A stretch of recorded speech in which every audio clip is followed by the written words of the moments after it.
महाराज परीक्षित की कथा। सुभद्रा कुमार अभिमन्यु की पत्नी महाराज विराट की पुत्री उत्तरा गर्भवती थी। उसके उदर में कौरव एवं पांडवों का एकमात्र वंशधर था। अश्वत्थामा ने उस गर्भस्थ बालक का विनाश करने के लिए ब्रह्मास्त्र का प्रयोग किया। वह विबल उत्तरा भगवान श्री कृष्ण की शरण में गई। भगवान ने उसे अभयदान दिया और बालक की रक्षा के लिए स्वयं सूक्ष्म रूप से उत्तरा के गर्भ में स्वयं पहुंच गए। गर्भस्थ शिशु ने देखा कि एक प्रचंड तेज चारों ओर से समुद्र की भांति उमड़ता हुआ उसे भस्म करने आ रहा है। इसी समय बालक ने अंगूठे के बराबर ज्योतिर्मय भगवान को अपने पास देखा। भगवान अपने कमल नेत्रों से बालक को स्नेहपूर्वक देख रहे थे। उनके सुंदर श्याम वर्ण पर पीताम्बर की अद्भुत शोभा थी। उनकी 4 भुजाएं थी और उनमें शंख चक्र गदा पद्म थे। अपने गदा को उल्का के समान चारों ओर शीघ्रता से घुमाकर भगवान उस उमड़ते आते अस्त्र तेज को बराबर नष्ट करते जा रहे थे। बालक 10 महीने तक भगवान को देखता रहा। वह सोचता ही रहा कि यह कौन है। जन्म का समय आने पर भगवान वहां से अदृश्य हो गए।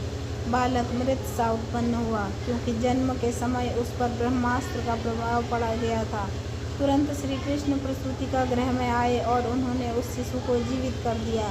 यही बालक परीक्षित के नाम से प्रसिद्ध हुआ। जब परीक्षित बड़े हुए, पांडवों ने इन्हें राज्य सौंप दिया और स्वयं हिमालय पर चले गए। प्रतापी एवं धर्मात्मा परीक्षित ने राज्य में पूरी सुव्यवस्था स्थापित की। एक दिन आखेट करते हुए परीक्षित वन में भटक गए।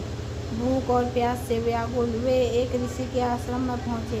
ऋषि उस समय ध्यानस्थ थे। राजा ने उनसे जल मांगा, पुकारा, पर ऋषि को कुछ पता नहीं लगा। राजा को लगा कि जानबूझकर ये मुनि मेरा अपमान कर रहे हैं।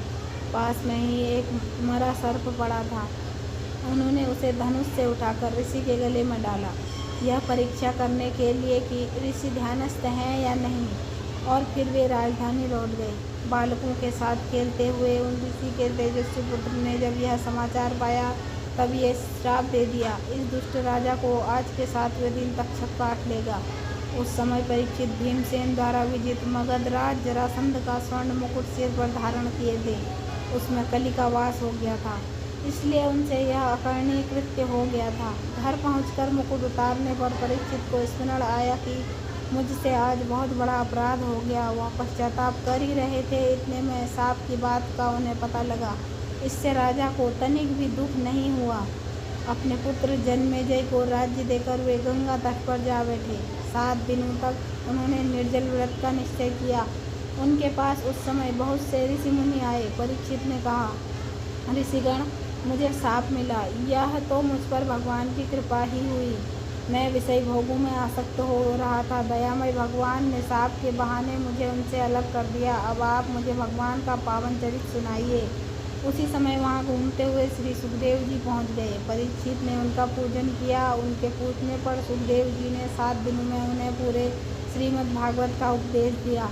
अंत में परीक्षित ने अपना चित्त भगवान में लगा दिया। तक्षक ने आकर उन्हें काटा और उसके विष से उनकी देह भस्म हो गई।